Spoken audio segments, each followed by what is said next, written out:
Hello everyone, welcome to Maths Academy. In this video, I'll be discussing the 2021 GCE O-Level Mathematics paper.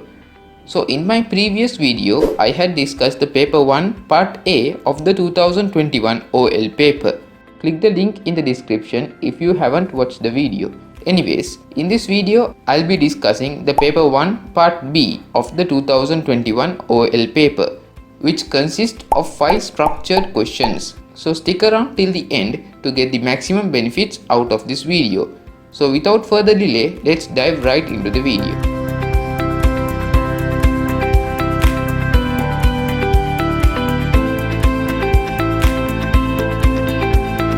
Question number 1.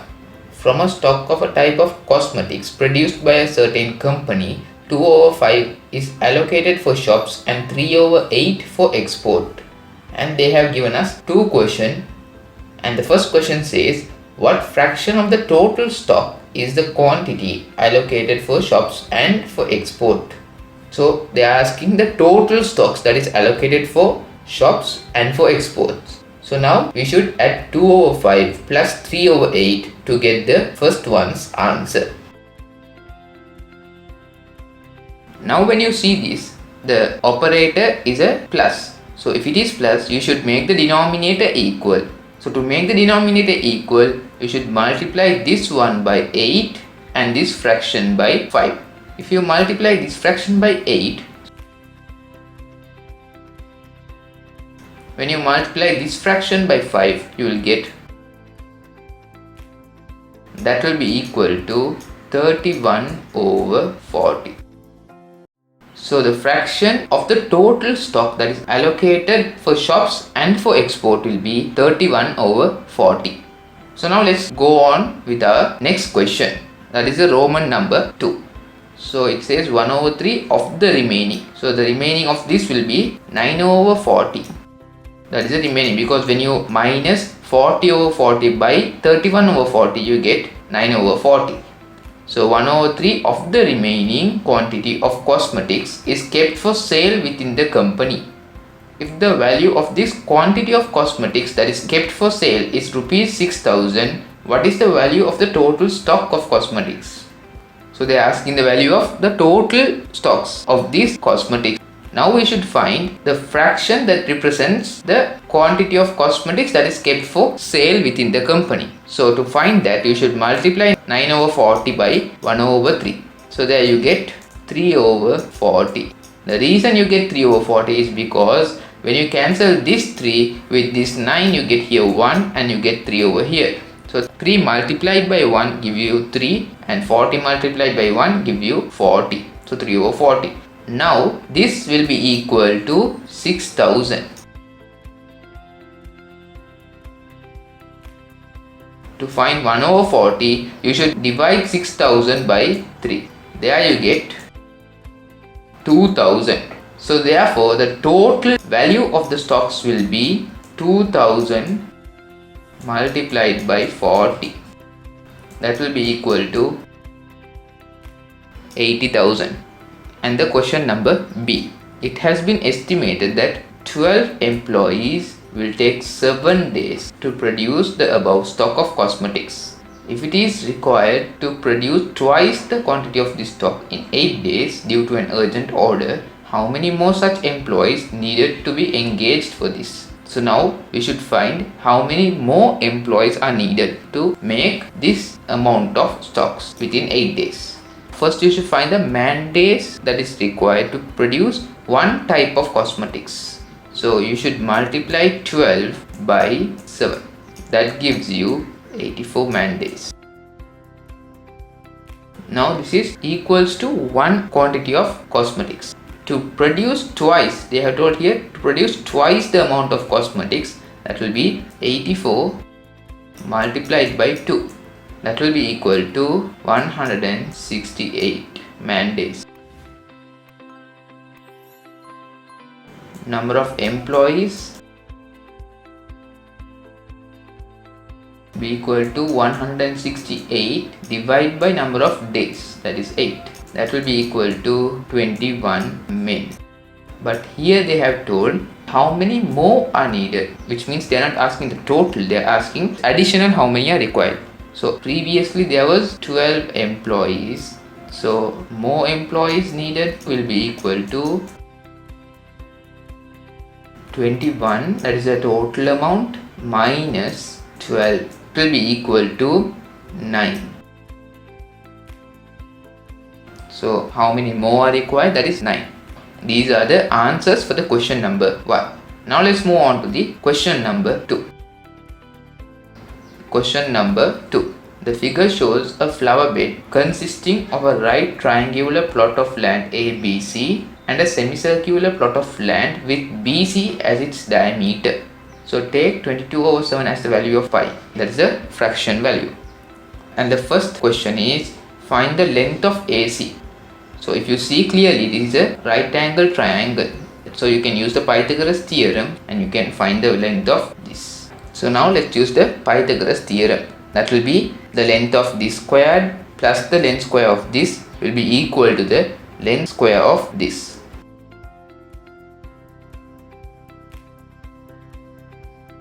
So 21 will be 441 plus 28 squared will be 784, that will be AC squared. So therefore AC squared will be equal to, when you add both you get 1225. Therefore AC will be equal to square root of this and square root of this, that will be equal to 35. So AC will be equal to 35 meter. Question number 2. It is required to build a fence around the whole flower bed. Find the length of this fence. To calculate the fence length, you should add AB length, AC's length and the arc length of BC. We do not know the arc length of BC. So let's calculate that. Theta over 360, that is 180 over 360, that will be half 2 pi. They have told us to use pi as 22/7 multiplied by the radius, that is 14. So you can cancel this with this and this one with this. Arc length will be equal to 44 meter. Length of the fence will be 44 plus 21 and plus the length of AC, that is 35. That will be equal to 100 meter. That is the length of the fence. Roman number 3. Find the area of the semicircular portion. Now you should find this area. To find that, you should use the equation, that is theta over 360 into pi r square. Pi has a certain value that they have given. R is 14, or even you can write 28/2. That is also fine. So you get, so 22 multiplied by 14, you get 308 meter square, since this is area. Roman number 4. It is required to add a rectangular plot that is of area equal to the area of the semicircular portion with AB as a side, which means we should take this length as the length of that rectangular plot, and outside the triangular portion, it should be outside the triangular portion, draw a sketch of this rectangle with its measurement in that above figure. So they have told that the area of this rectangular plot will be equal to the area of the semicircular portion. The rectangular's area will be equal to length into breadth. So the length they have given, the breadth we should find. So 308 divided by 21 will be equal to the breadth of this rectangle. Will be equal to 14.6 meter. So now we can just sketch it. So this will be the rectangular portion. So if this is 21, this will also be 21, and the breadth will be 14.6. So this is the sketch that they wanted to find. So hope you understood it. With that, let's move on to the question number 3. Question number 3. So they have given a detail, that is Sundara company, price of a share is 50 and the dividends that is paid per share is rupees 2.50 cents, and that is paid annually. And when we head on to the questions, Aruna invested rupees 60,000 to buy shares in the above company. how many shares did he buy? So she have invested 60,000 and the price per share is 50 rupees. So when you divide 60,000 by 50, you get 1200. So number of shares that Aruna bought in this company, that is Sundara company, 1200. And then after receiving dividends from that company at the end of a year, Aruna sells all the shares at rupees 55 per share. How much does he obtain in total as dividends and from selling all the shares? Which means the income from shares, not the capital gain. And we should find the dividends too. So when we add the income from selling shares and the dividends, you get the total amount that they are asking over here. So to find the dividends, you should multiply 1200 by dividends per share, that is 2.50 cents.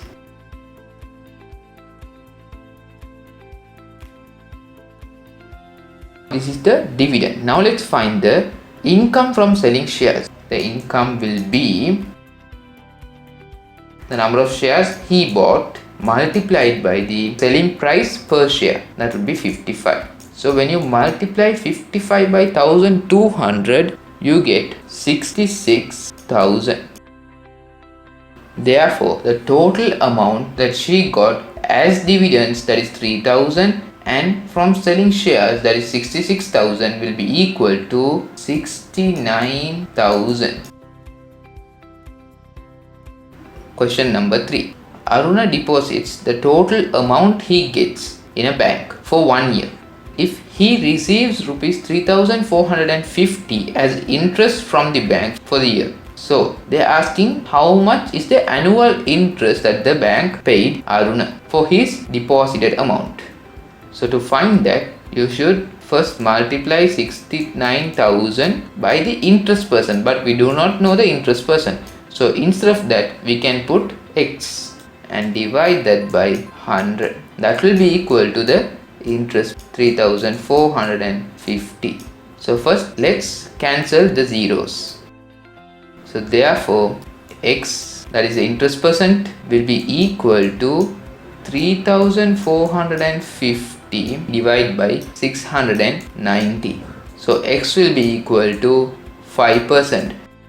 So therefore the interest percent that the bank has paid Aruna for his deposited amount of 69,000 rupees will be equal to 5%. So with that, let's move on to the question number 4. Question number 4. It says, in a bag there are 10 coins of two types as follows, which are identical in shape and size. There are two types as type A and type B. In type A there are 7 fair coins, which means fair means it has both head and tails. But in type B there are 3 coins with head marked on both sides, which means on the top portion also it's head, on the bottom portion also head. And the Roman number 1. A coin is drawn randomly from the bag. Complete the following incomplete tree diagram relevant to this. So now let's mark the probabilities. So type A is 7 over the total, that is 7 plus 3, that is 10. Type B will be 3. They are told here. The total will be 10. Question number 2. The coin which is drawn is tossed and the side which falls face up is observed, which means whether it is heads or tails. So extend the tree diagram accordingly and include the relevant probabilities. Let's extend this tree diagram and let's mark whether it's head or tails. This is heads and this should be tails. And let's only mark heads because they haven't told in type B there are tails. So in type A, if you take in total heads and tails, there will be 14 because in one coin there is 1 head and 1 tail, that will be 2. And if you multiply 2 by 7, you get 14. So total will be 14 and this one will be 7. There are 7 heads and 7 tails. But in type B, there are 3 coins but all are heads. Number of heads in one coin will be 2 because on top and on bottom. So if there are 3 coins, that will be 2 multiplied by 3, that will be 6 over 6. Since there is no tails, so you can just leave this empty. Now let's move on to the question number 3. Find the probability of obtaining a head in the above experiment of drawing a coin and tossing it. So now we should find the probability of obtaining head in the above experiment. To do that, you should multiply the type A, that is 7 over 10, multiplied by the one that represents head, that is 7 over 14. Add with 3 over 10 multiplied by 6 over 6. So instead of making this complex, let's solve this right away. So when you multiply 7 by 1, you get 7. This is on the first bracket. 10 multiplied by 2 will give you 20. 3 multiplied by 1 is 3. This is on the second bracket. 5 multiplied by 2 is 10. So if you see clearly, the operator is plus. So if it's plus, you should make the denominator equal before you do the calculation. You can see properly, when you multiply this by 2, you get the denominator equal. So when you multiply the second fraction by 2, you get 7 over 20, that will be the first fraction, plus 3 into 2 is 6, over 10 into 2 is 20, because you have multiplied this by 2 to make the denominator equal. If you do something to the denominator, you should also do it to the numerator. So that will be equal to 13 over 20. So this is the probability that represents getting head both in drawing a coin and tossing a coin. This is the fourth question of part A. Now let's move on to the fourth question of part B. This is the sample space question. And the question is, the teacher told Aruni to write an odd number which is greater than 0 and less than 10. And Varuni to write an even number which is greater than 0 and less than 10. Calibrate the axes in the figure indicating all the numbers that Aruni and Varuni can write and mark the elements of the sample space on the given grid with a cross. Express the event represented by A in words. So now let's represent the numbers that Aruni can write and the numbers that Varuni can write. Aruni can write the odd numbers which is greater than 0 and less than 10, while Varuni can write even numbers which is greater than 0 and less than 10.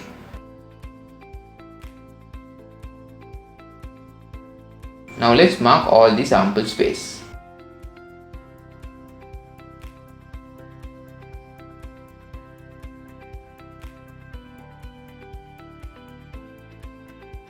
The question they are asking, express the event represented by A in words. So this is the one that is represented by A.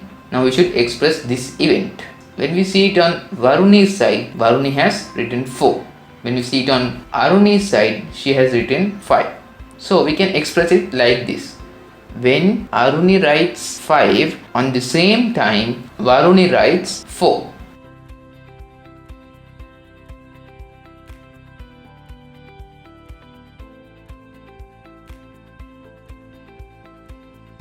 Now let's go on to the Roman number 2. By considering that both Aruni and Varuni write correct numbers, encircle on the grid the event of the number which Aruni writes being greater than the numbers which Varuni writes and find its probability. So now let's represent that. Let's draw the numbers that she writes in the given sample space. So when Aruni writes 1, Varuni writes 2.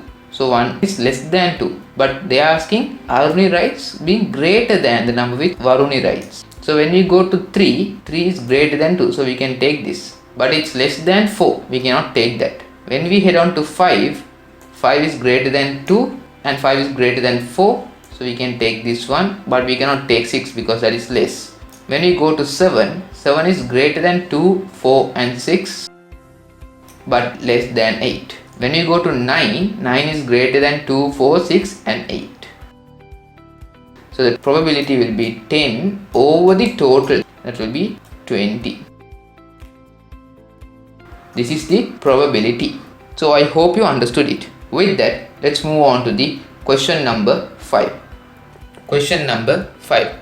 It says the figure shows a pie chart including the intervals which contains the marks that a group of students in a class obtained from a total of 50 for a mathematics test.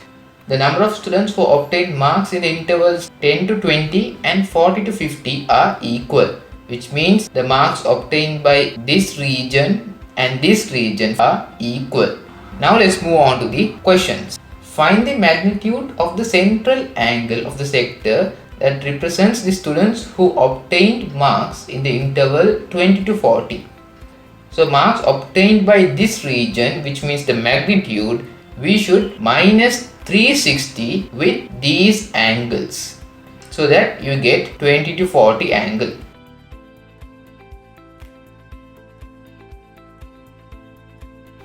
So if you do the calculation, you get 180. So the central angle that bears the region 20 to 40 will be equal to 180 degree. Roman number 2. If 6 students have obtained marks in the interval 0 to 10, in this 6 students have obtained marks. They are asking us to fill this blank. 0 to 10 represents 6 students and that one represents 90 degree angle. So 10 to 20 represents 45. So if you see, 90 divided by 2 is 45. Therefore 6 divided by 2 will be the number of students of 10 to 20. So here it will be 3. And 20 to 40, that is 180. That is 90 multiplied by 2 is 180. So therefore the number of students of 20 to 40 will be twice of 0 to 10. And 40 to 50 region is equal to 10 to 20. Here they have told you the number of students who obtain marks in the intervals 10 to 20 and 40 to 50 are equal. So there are total of 24 students in this region. Question number 3. Complete the histogram on the given system of access such that the above information is represented. Now using this information, we should plot the histogram graph. Usually these types of graphs should be done in a graph paper. But since this is a freehand drawing, I'll show you in a sketch wise. So each and every angle should have the class interval size of 10. If it goes beyond the class interval, you should try to make in between the class interval by dividing or multiplying. So when we see for 10 to 20, the class interval size is 10 because 20 minus 10 is 10. So we can just plot the information as 3. And when you see 20 to 30, there are no 20 to 30, there is only 20 to 40. So 20 to 40, the class interval size is 20 because 40 minus 20 is 20. So therefore you should divide that by 2. So 20 divided by 2 is 10. So when you divide one side by 2, you should also divide the number of students by 2. So that will be 6. 20 to 40 represents 6. And when you see 40 to 50, the interval range is 10. So we can just plot the graph. Now let's move on to the Roman number 4. It says 2 of the students who obtained marks in the interval 20 to 40 in the above test obtained marks in the interval 40 to 50 in the next test, while the marks of the rest of the students remained unchanged. If a new pie chart is drawn to represent this information, find the magnitude of the central angle of the sector representing the interval 20 to 40. So now let's put all the information that was initially, information of the number of students and the central angle.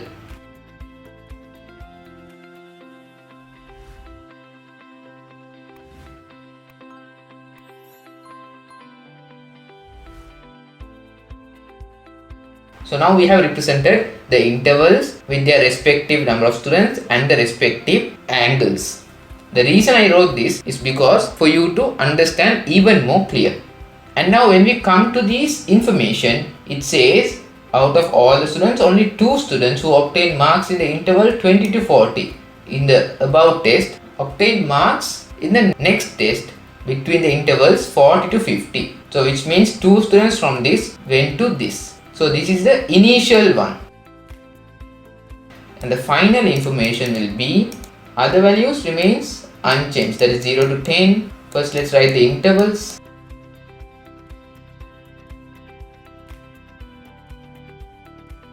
So it says the 2 students who obtained marks in the interval 20 to 40 changed their marks in the next test in the intervals 40 to 50. So first it was 3. If 2 students from this comes to this, 3 plus 2 is 5. Same ways, here initially 12 were there. If 2 go to this side, there will be 12 minus 2, that will be 10.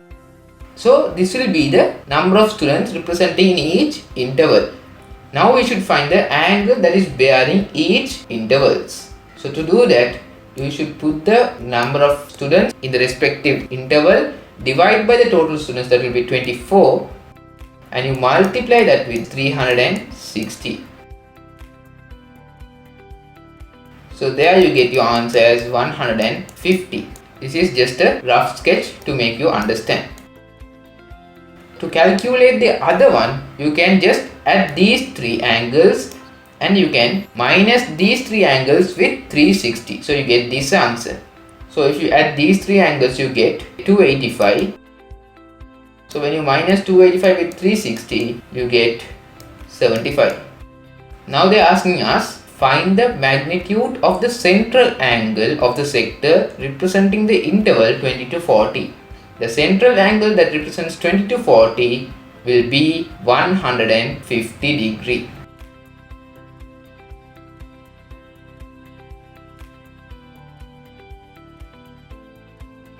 So the angle representing 20 to 40 interval will be equal to 150 degree. So this will be the end of paper 1 part B. I hope all of you got the maximum benefits out of this video.